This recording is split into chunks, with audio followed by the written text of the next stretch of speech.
예수 이야기 신화인가 역사인가 이런 제목으로 오늘 잠시 우리가 생각해 보려고 하는데요. 제가 그냥 오늘은 짧게 이야기하고 여러분 자료집 38쪽부터 보면 제가 쓴 글에 지금 강의하는 근거들을 다 이야기하고 있기 때문에 그냥 그쪽 쭉 읽어보시면 여러분 다 이해할 수 있고, 저는 그냥 이 강의한 파워포인트 중심으로 한번 이야기해 보려고 합니다. 이 세상에 살았던 고대 인물들 중에 예수님이 정말로 역사적 인물입니다. 왜 그러냐면 예수님이 살았던 역사 기록이 고대 인물 중에 많기도 하고 또 가장 정확하기도 합니다. 근데 예수님이 실제로 역사 속에 하나님의 아들이 인간의 몸으로 역사 속에 들어오셨어요.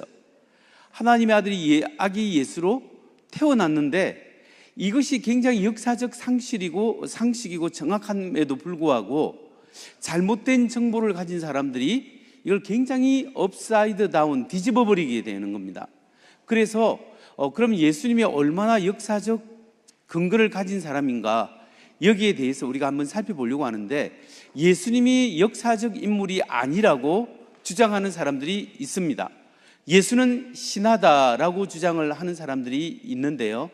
그러면 대표적인 사람이 어떤 사람이냐 하면 티모시 프리크하고 피터 겐디가 쓴 예수는 신하다라는 책입니다. 이 책이 2002년에 한국말로 번역돼서 지금까지 많은 사람에게 읽혀지고 있는데요.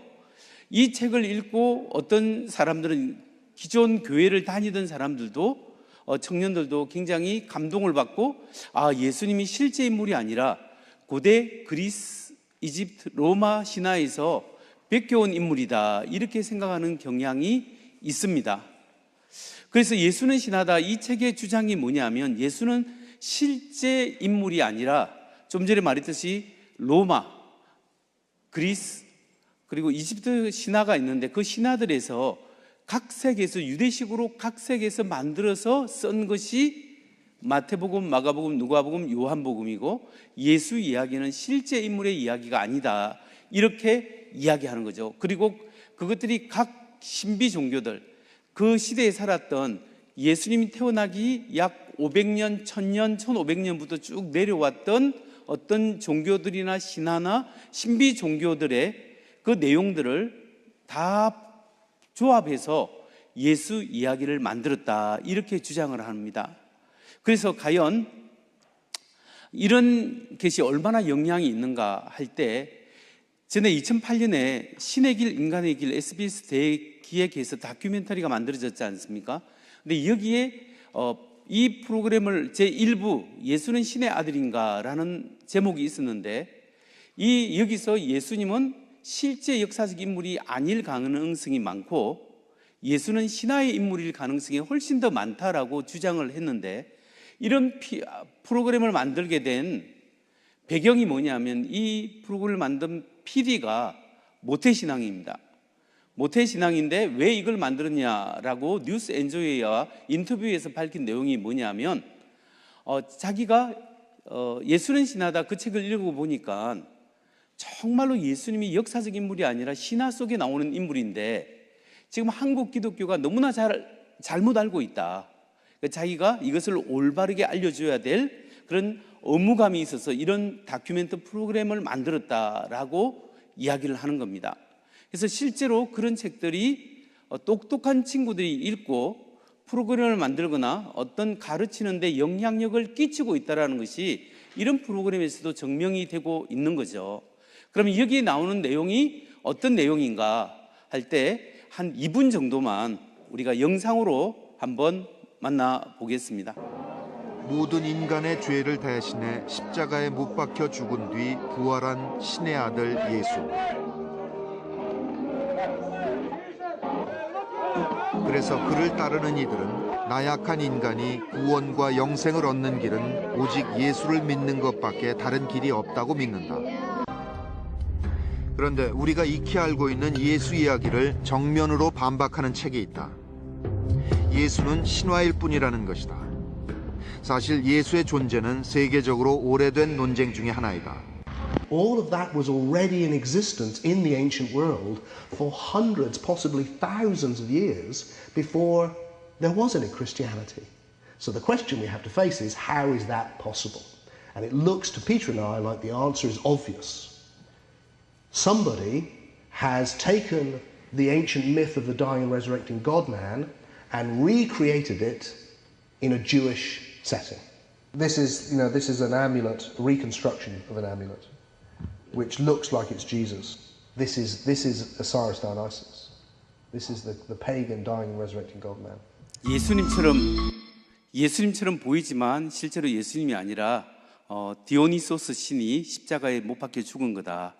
그런데 이 디오니소스는 예수님 이전에 500년, 1000년 전에부터 나왔던 신화적 인물이기 때문에 기독교가 여기서 뺏겨왔다, 이런 이야기를 방송을 통해서 실제로 하고 했습니다. 그래서 우리가 그때 신의 길, 인간의 길, 방송의 길 똑바로 가라, 이제 이렇게 데모도 하고 이렇게 했지만, 이런 데 대해서 효과적으로 알려주고 무엇이 잘못되는가를 알려주고 우리 자체에서 교육하고 사회를 향해서 이렇게 토론하고 알려주는 그런 것들이 굉장히 약했습니다. 그래서 몇몇 분들이 아티클하고 신문에서 글만 좀 반박 글만 쓰고 이렇게 했는데, 이런 것들을 우리가 화를 내고 이럴 것이 아니라 우리의 신앙이 이런 면에서 이게 맞고 틀리고 이런 것을 알려줘야 되는 거죠. 그러면 디오니소스 신화, 오시리스 신화가 그 책에서 어떤 걸 주장하냐면, 예수님이 탄생 이전에 오시리스는 이집트 신화예요. 디오니소스는 그리스 헬라 신화죠. 그러면 오시리스 디오니소스의 신화를 종합해서 이런 내용이 나온다고 합니다. 오시리스 디오니소스는 육체를 가진 신이며 구세주이고 하나님의 아들이다. 그의 아버지는 하나님이며 어머니는 인간 처녀 동정녀이다. 그는 12월 25일에 동굴이나 누추한 외양간에서 태어났다. 그는 신도들에게 세례 의식을 통해 다시 태어날 기회를 준다. 그리고 그는 결혼식 잔치에서 물을 술로 바꾸는 기적을 행한다. 그가 나귀를 타고 입성할 때 사람들은 종려나무 가지를 흔들고 찬송하며 그를 맞이한다. 그는 세상의 죄를 대신 짊어지고 부활절 무렵에 죽는다. 죽은 지 사흘 만에 부활해서 영광스럽게 하늘로 올라간다. 신도들은 최후의 날 심판자로 그가 다시 돌아오기를 기다린다. 그의 죽음과 부활은 그의 몸과 피를 상징하는 빵과 포도주 의식으로 기념된다. 자, 보세요. 만일에 이 오시리스 디오니소스 신화가 기독교보다 500년, 1000년 이전에 만들어져서 흘러내려온 이야기인데, 이것과 우리 예수님 믿는 복음서에 나오는 내용하고 같습니까? 틀렸습니까? 거의 똑같죠? 그렇기 때문에 이쪽에서 우리가 뺏겼다라고 이야기하면 할 말이 없는 거 아니겠습니까? 우리가 그러면 이런 이야기들을 여기 계신 분들은 잘 못 들으실지도 모르지만, 젊은 친구들이 유튜브를 통해서 또 책을 통해서 이런 것을 접한단 말이에요. 여러 영상들도 나와 있습니다. 그러면 이런 이야기를 듣고 우리는 어떻게 대응을 하고 그 친구들이 어떻게 이해할 수 있도록 도와줄 수 있을까요? 그런 노력을 많이 해오지도 않은 것도 사실이죠. 그래서 우리가 여기에 대한 교육이 실제 뭐가 사실인가에 대해서 알아야 한다는 거죠. 그래서 제가 예수는 신화가 아니다라는 신화를 제 나름대로 신화를 연구한 학자들의 책들을 연구해서 제가 그걸 정리해서 예수는 신화가 아니다라는 책을 집필도 했습니다만, 그 내용을 한 5분짜리 영상에 집약해서 영상으로 만들어 놓은 게 있습니다. 우리 영상으로 한번 보겠습니다.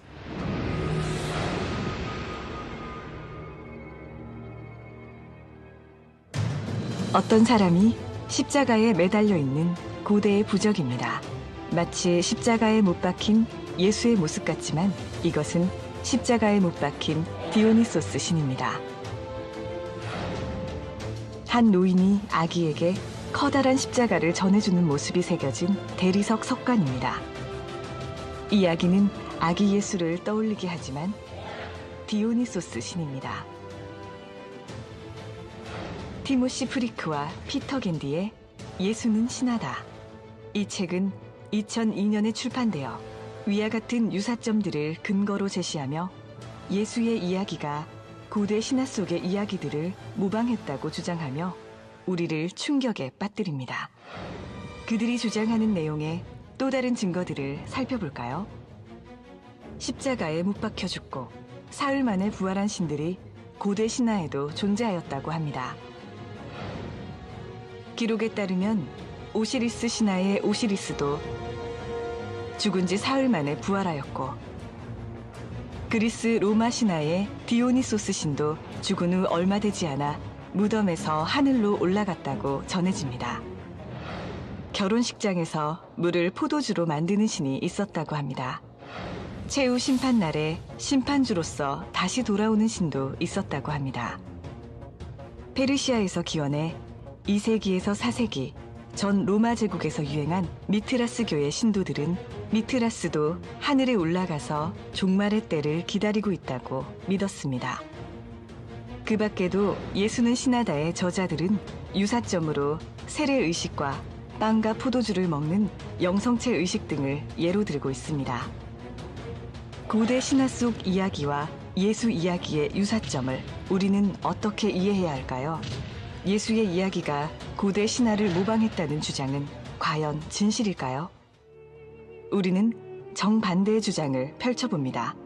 오히려 현재까지 전해져 내려오는 고대 신화들의 이야기가 예수의 이야기를 모방한 것은 아닐까 하고 말입니다. 기독교가 발생하기 이전으로 한번 거슬러 올라가 보겠습니다. 고대 종교를 비교 연구한 저명한 역사학자 군터 와그너는 기독교가 그 핵심 교리를 베껴올 만큼 완성된 신비 종교는 예수 시대 이전에는 존재하지 않았음을 명확히 밝히고 있습니다. 고대 신화를 연구하는 학자들은 한결같이 주장합니다. 기독교가 그 내용을 빌려오려면 기독교 발생 이전에 죽고 부활한 신들이 있어야 하는데 그러한 신들은 존재하지 않았다고 말입니다. 고대의 신비 종교에서는 기독교처럼 인류의 죄를 대속하기 위해 죽고 부활하는 성숙한 신화는 존재하지 않았습니다. 디오니소스 신비 종교에도 오시리스 신화도 죽음과 관련된 일련의 사건과 해석들이 부활의 개념을 담고 있는지 어떠한 고고학적 증거도 찾아볼 수 없습니다. 기독교가 발생한 이후를 살펴보도록 하겠습니다. 기독교는 다른 종교를 모방하려 하지 않는 배타적인 종교였습니다.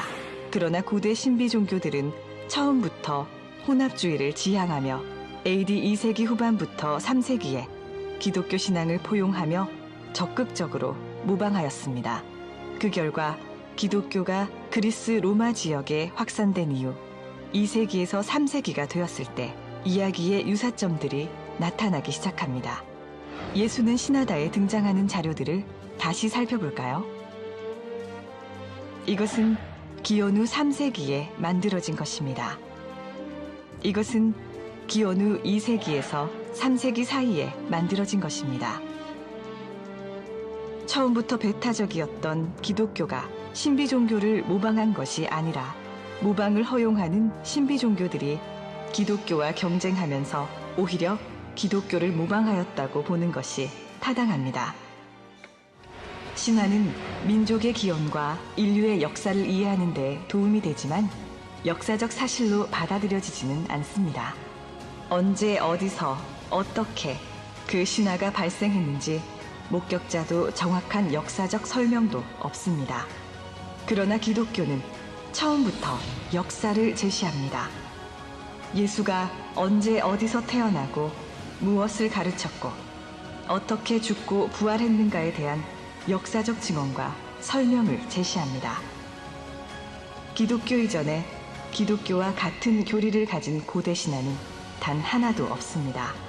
예수 사건에 대한 초기의 기록들은 인류 역사상 가장 짧은 기간에 입에서 문서로 기록되어져 헤아릴 수 없는 수로 세상에 존재합니다. 예수 이야기는 신화가 아니라 실제 역사 이야기입니다.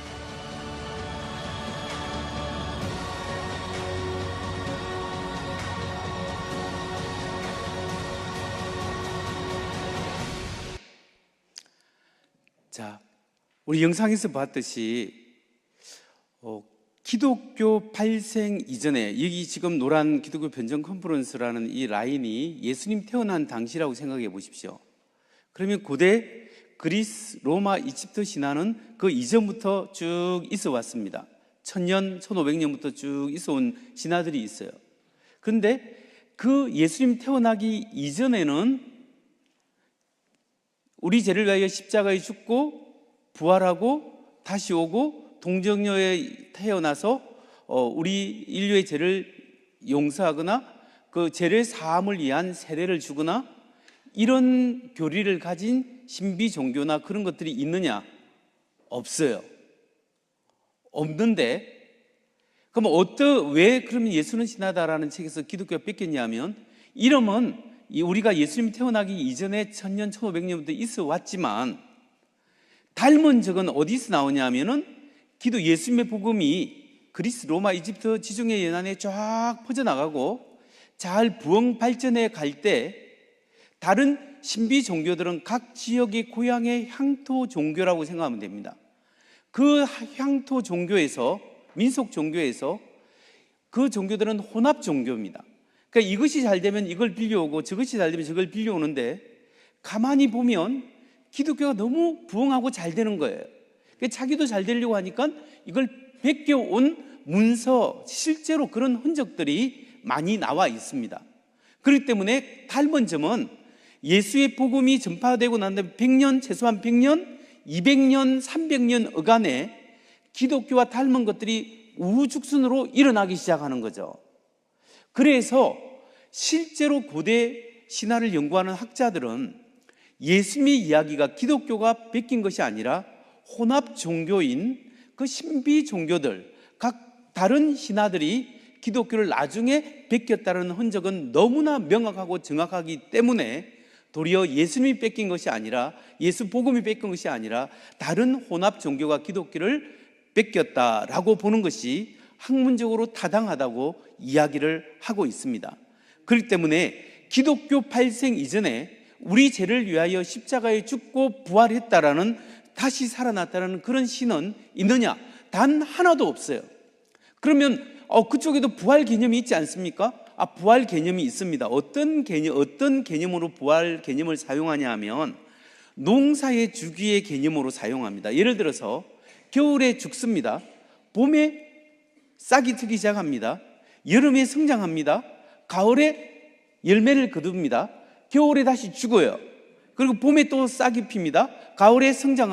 여름에 성장하고 가을에 열매 맺고 또 죽고, 이 생명 주기에 대한 이런 의미의 사이클에 의한 이런 의미에서 죽음과 부활이 있다라는 용어를 사용해요.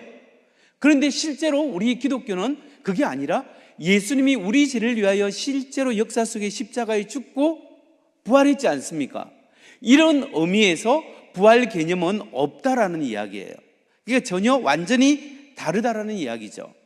그렇기 때문에 이 유사점은 기독교가 모방한 것이 아니라 신비 종교가 기독교를 모방했다 보는 것이 타당합니다. 그러면 실제 역사 속에서 예수님이 얼마나 실제 인물인가, 이런 것을 우리가 어떻게 알 수 있는가? 예수가 실제 인물인가? 그러면 예수님의 기록을, 예수님의 생애를 기록한 사복음서, 예수님의 말씀을 기록한 그 복음서들이 역사적 신뢰성이 있는가를 우리가 살펴봐야 되겠죠. 그러면 그 신뢰성을 살펴보기 위해서는 어떻게 해야 되냐? 다른 고대 성경을, 신약 성경을 우리가 신약 성경이라고 생각하지 말고 잠시 일반 고대 문서와 똑같은 선상에 놓고 일반 문서를 연구하는 동일한 잣대로 신약 성경을 연구해 보자는 거예요. 그래서 고대 인물들, 역사의 중요한 인물들과 비교해 보고 다른 종교의 중요한 인물들과 비교해 볼 때 예수님의 생애가 얼마나 역사적으로 신뢰성이 있고 확실한가, 이런 면에서 볼 때 우리가 성경을 믿음으로도 믿을 수 있지만 일반 역사를 연구하는 방법으로 통해서 볼 때도 가장 믿을만하고 신뢰성이 있다라는 사실을 확연하게 밝혀낼 수가 있는 거예요. 그래서 그런 의미에서 예수님의 역사성을 명확하게 비교하며 명확하게 드러난다라는 사실을 우리가 알 수 있습니다. 그래서 여기에 대해서도 제가 책을 썼지만 영상, 짧은 한 5분짜리 영상을 여러분에게 보여주면서 또 이것을 통해서 우리가 한번 정리해 보도록 하겠습니다. 예수에 관한 기록, 역사적 신뢰성이 있는가?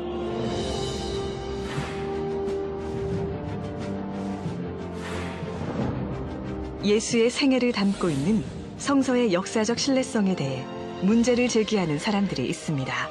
그렇다면 역사적 신뢰성은 어떤 기준으로 어떻게 뒷받침할 수 있을까요? 일반 역사의 신뢰성을 뒷받침할 수 있는 4가지의 기준이 있습니다. 이렇게 4가지의 기준으로 고대사와 예수의 역사 기록을 비교해 보겠습니다. 구전 전승기간이란 역사적 인물의 생애 혹은 가르침이 문서로 기록되기 전 입에서 입으로 전해진 기간을 말합니다. 구전 전승기간이 짧을수록 그 내용이 변하지 않은 역사적 사실에 가깝다고 할 수 있습니다. BC 2333년에 나라를 세운 당군의 이야기는 이련 스님이 삼국유사에 기록하기까지 약 3600년간의 구전 전승 기간을 거쳤습니다. BC 6세기에 살았던 부처의 생애는 부처가 죽은 지 최소 230년에서 600년 후에 문자로 기록된 것입니다. 이슬람교의 창시자 무함마드의 전기는 무함마드의 사후 약 135년이 지난 AD 767년에 기록되었습니다. 공자의 생애에 관한 유일한 책은 사마천의 공자세가입니다. 공자가 사망한 지 약 400년 후에 기록되었다고 합니다.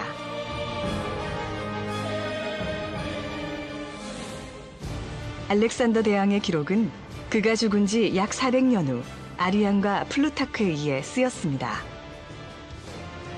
예수와 동시대에 살았던 로마 황제 티베리우스에 대한 기록의 구전 전승 기간은 얼마나 될까요? 황제에 관한 중요한 역사 기록들은 티베리우스 황제가 사망한 지 약 80년 후에 기록되었습니다. 당시 로마의 황제와 도저히 비교될 수 없는 이스라엘의 무명 청년 예수, 신약 성서에 나오는 예수의 생애와 가르침은 그가 죽은 후 약 30년에서 60년 사이, 그리고 예수에 관한 사도 바울의 가르침은 예수가 죽은 지 약 18년에서 35년 사이에 기록되었습니다. 고대 동서양의 역사적 인물에 대한 기록의 구전 전승 기간과 예수 이야기의 구전 전승 기간을 비교해보면 예수에 관한 역사적 기록이 가장 짧다는 것을 알 수 있습니다. 예수에 관한 기록은 구전 전승 기간이 짧은 만큼 높은 역사적 신뢰성을 지닌다고 할 수 있습니다. 원본과 필사본 사이의 시간 간격.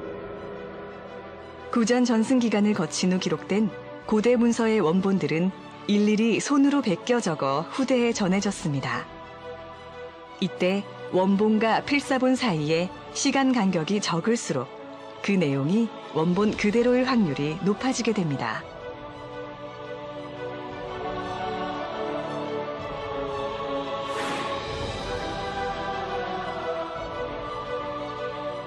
사본의 개수.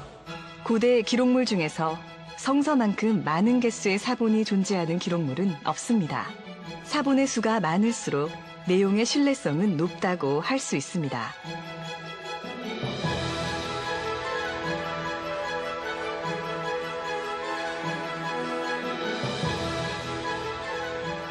사본들 간 내용의 일치성. 신약 성서는 사본도 매우 많지만 사본들끼리 서로 비교했을 때 그 내용이 놀라울 만큼 일치한다는 것을 알 수 있습니다. 일반 역사의 신뢰성을 가늠하는 4가지 잣대로 살펴본 예수에 대한 기록의 신뢰성. 이 사실들이 말하고 있는 것은 무엇일까요? 예수는 이 세상에 살았던 역사적 인물 중에서 가장 확실한 역사적 신뢰성을 가졌다는 것입니다. 만일 예수의 역사성을 부인한다면 반드시 고대 다른 인물들의 역사성도 함께 의심해야 할 것입니다. 신약 성서에는 하나님의 아들 예수 그리스도의 삶과 가르침이 그대로 기록되어 있습니다.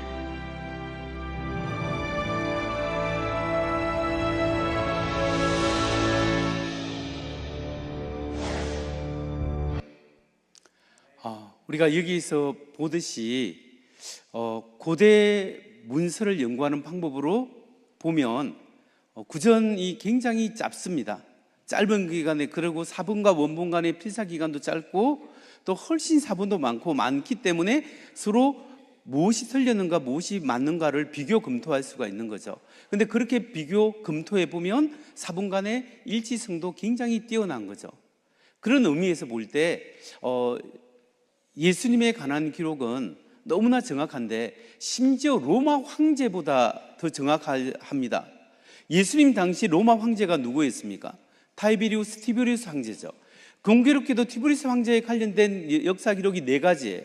예수님도 마태, 마가, 누가, 요한복음의 생애에 대해서 4가지라고 볼 수 있겠죠. 더 많지만 이렇게 비교해 본다면 티베리우스 황제가 살았다라고 하는 것은 아주 초기의 기록이 이름만 하나 살았다라고 기록만 있을 뿐입니다.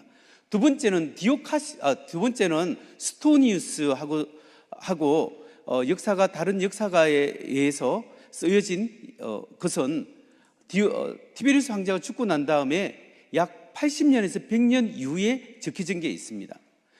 그 다음에 190년 이후에 적혀진 것이 디오카시우스에 의해서 써진 역사 기록이 4가지가 있죠.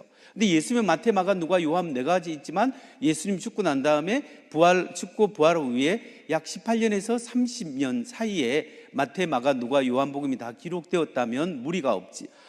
30년에서 60년 사이에 기록되었다고 하면 별 무리가 없게 받아들이고 있습니다. 근데 이런 역사 기록을 볼 때 로마 황제보다 더 역사 기록이 정확할 뿐만 아니라 더 많은 역사 기록을 가지고 있습니다. 이렇게 볼 때 지금 미국의 트럼프 대통령하고 예를 들어서 우리 저 강원도 시골 산골의 어느 청년 회장하고 생애를 비교해 보거나 신문 기사를 비교해 보면 미국의 트럼프 대통령의 기사가 훨씬 더 많이 쏟아지죠. 시골 산골에 있는 청년 회장의 기사가 나올 리가 만무하지 않습니까? 많이. 근데 옛날에는 이 역사 기록이라는 것은 요즘처럼 뉴스 신문에 나오듯이 뭐 이렇게 많이 나오는 게 아니고 뭔가 특별한 사건이 있고 사고가 있고 화제가 되었을 때 그때 기록되는 거예요. 그것도 입으로 전해져서 후대에 기록되는 건데 무명 청년 예수님이 그의 생애와 그의 예수 운동이 얼마나 파급 효과가 컸으면 후대에 로마 황제보다 훨씬 더 많은 역사 기록을 남기게 되겠습니까? 이게 뭔가가 있었다고 우리가 충분히 생각할 수 있는 겁니다. 그런 의미에서 일반 역사를 연구하는 방법으로 볼 때 예수님의 생애는 훨씬 더 신뢰할 만하고 이 신약 성경을 우리가 진짜 믿을 수 있다라는 사실을 우리가 생각해 볼 수 있는 겁니다. 그러면 이런 이야기를 할 때 어떤 분은 이런 반론을 내립니다.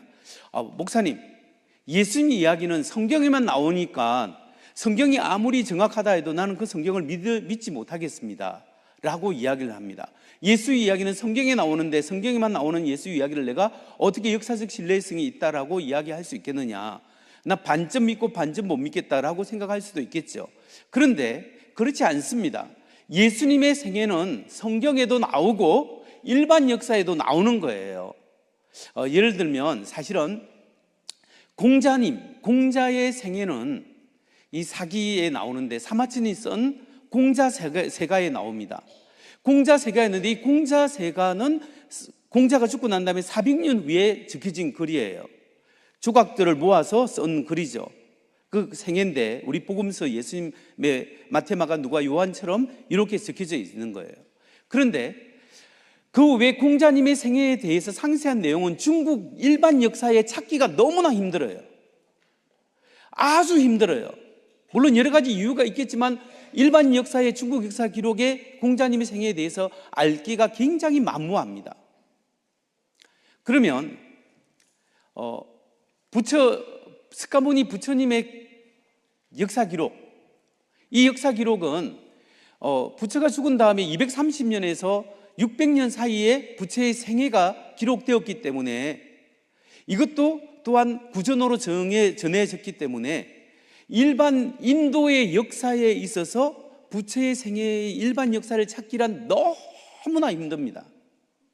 이것도 예수님처럼 이렇게 많이 나오는 게 아니에요. 그러면 마호멧, 무함마드,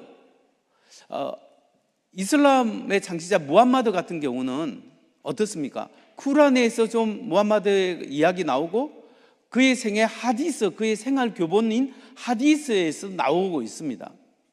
그런데 그 외에 일반 역사에서도 무함마드의 생애에 대해서 알기라는 것을 알려고 하면 굉장히 희박한 자료들밖에 없습니다. 그런데 예수님에 대한 일반 역사 자료는 너무나 풍부합니다. 고대 총 자료는 45가지라고 볼 수 있고, 게리 하버마스가 쓴 히스토리컬 지저스, 역사적 예수라는 책에만 보더라도 그 자료가 굉장히 충실하게 알려주고 있습니다. 예수님의 생애, 가르친 십자가에 못 박힌 사건, 부활, 이런 여러 가지 내용에 대해서 고대 가지수로 치면은 129가지, 현재는 더 많은 가지수가 발견되었겠죠. 그런데 총 개수로는 그 129가지지만 책으로는 45개의 책 소스가 있습니다. 그 중에서 비기독교인, 크리스찬이 아니라 일반 역사가들이 쓴 책들은 17개의 자료가 나오는데, 17개 중에 예수의 생애에 대해서 자세하게 언급한 게 나오고, 그 중에 12개가 예수의 죽음에 대해서 기록하고 있고, 12개 중에 6개가 예수님의 신성, 하나님의 아들 되심에 대해서 일반 역사책에서도 기록하고 있습니다. 그렇다면 이런 일반 역사에 대해서 마이애미 대학교 야마우치라는 박사가 성경을 하나도 펼치지 않고 일반 역사만 가지고 예수의 생애를 정리해 놓은 게 있습니다. 그 내용을 제가 간단하게 요약해 왔는데, 예수는 유대인 선생이었다. 많은 사람들은 예수가 치유를 행하고 귀신을 쫓아내는 일을 했다고 믿고 있었다. 어떤 사람들은 그가 메시아라고 믿었다. 그는 유대 지도자들에 의해서 배척을 받았다. 디비라 지방 본디오 빌라데의 통치하에 십자가에 못 박혀 죽임을 당했다. 그 다음, 이 수치스러운 죽음에도 불구하고 그가 여전히 살아있다고 믿는 추종자들은 빠른 속도로 확산되어 AD 64년경에는 로마에서도 많은 사람들이 믿었다. 그리고 도시 외 시골 모든 부류의 사람들, 남자와 여자, 노예와 자유인들 모두가 그를 하나님으로 경배했다. 지금 이 이야기는 성경을 펼치지 않고 일반 역사책에 나오는 이야기를 소개한 내용이에요. 그럼 이 성경을 펼치지 않고도 일반 역사를 통해서 예수님에 대해서 줄거리를 우리가 충분히 알 수 있는 거죠. 그러면 질문이 뭐냐면, 일반 역사에 기록된 기록물과 신약 성경에 기록된 사복음서에 기록된 예수의 기록의 공통점과 차이점이 무엇입니까? 본질적으로는 같은 점이 딱 나타나 있는 거예요. 동일하잖아요. 예수님이 하나님의 아들로 십자가에 못 박혀 죽었다라는 것, 그리고 부활했다, 그를 믿는 추종자들이 엄청 많았다라는 동일한 공통점이 있죠. 차이점은 뭘까요? 일반 역사가들은 안 믿고 그 당시에 있는 이야기들을 정리해 놓은 거고, 성경을 믿는 사람은 하나님의 영감에 의해서 예수님의 목격자들이 예수님의 생애를 보고 직접 적어 놓았던 그 차이, 주관적으로 예수를 경험한 사람들이 적어 놓은 것과 경험하지 않은 이야기만 듣고 적어 놓은 것과 그 차이지만 일치점이 있다라는 거예요. 이런 것들이 우리에게 무엇을 이야기해 주고 있을까요? 신약 성경은 실제 예수님이 하신 말씀을 우리에게 그대로 알려주고 있고, 예수의 생애는 실제로 역사 속에 살았던 예수님의 생애가 우리에게 그대로 알려지고 있다라는 사실로 우리가 결론을 맺을 수가 있는 거예요. 여러분, 굉장히 잘못된 도전들이 뭐냐면, 이 세상에 살았던 고대 역사 인물 중에 예수님만큼 역사적으로 정확하게 그 기록물을 확인할 수 있는 인물이 예수님 외에는 많이 발견할 수가 없어요. 그런데 예수님이 그 중에서도 가장 뛰어난 역사적 인물임에도 불구하고 이걸 뒤집어 가지고 예수님은 신화의 인물이다, 이렇게 이야기하고 있다는 굉장히 부당한 이야기입니다. 그런 의미에서 예수님은 신화가 아니라 정말 역사고, 우리가 이 예수님을 통해서 예수님은 하나님의 아들이 인간의 몸으로 오셨어요. 여러분, 예수님이 만일에 우리 죄를 위해서 죽었는데 예수님이 한 사람의 인간에 불과했다면, 진짜 예수님이 인간으로서만 죽었다면 2000년 전에 죽은 예수 그리스도의 십자가의 죽음이 오늘 2000년 이후에 나와 무슨 상관이 있습니까? 예수님이 인간이었다면 그냥 예수님을 따라다녔던 친척들, 제자들, 친구들, 한 100몇십 명, 이 추종자들, 이 사람들에게는 슬픈 일이죠. 장례식 치르면 끝난 거죠. 그런데 2000년 후 한국에 살아가고 있는 나하고 무슨 상관이 있냐는 거죠. 인간이면. 근데 예수님이 정말로 하나님의 아들이시면, 예수님이 정말로 하나님이시고 하나님의 아들이 인간의 몸으로 오신 분이라면, 그리고 그분이 정말로 하나님과 우리 사이에 끊어진 관계를 회복시키기 위한 우리 죄를 위해서 십자가에 못 박혀 죽고 정말 부활했다면 이분의 죽음이 나와 상관이 있을까요, 없을까요? 하나님의 아들이시고 하나님이시기 때문에 그분의 죽음이 나를 위한 죽음이 2000년 시대와 문화를 초월해서, 공간을 초월해서 나를 위한 죽음이요, 나를 위한 하나님의 헌신이요 사랑이었다고 충분히 우리는 말할 수 있다라는 사실입니다. 그렇기 때문에 예수님은 신화가 아니라 역사고, 그분은 정말 우리를 사랑하시고 하나님의 사랑의 나라로 삼위일체 하나님이 누리는 그 영광스러움에 우리를 초대하시고 그분의 십자가의 죽음과 부활을 통해서 이걸 확정해 주시고 오늘도 우리를 하나님의 사랑으로 초대하고 있다는 것을 우리가 다시 한번 믿고, 우리의 신앙을 믿지 않는 사람은 기독교의 신앙에 대해서 좀 적극적으로 알아보는 시간을 가지기 바랍니다. 그리고 믿는 사람들은 우리의 신앙을 확신을 가지고 우리가 다시 한번 하나님 나라를 위해서 헌신하는 시간들이 되기를 간절히 소망합니다. 감사합니다.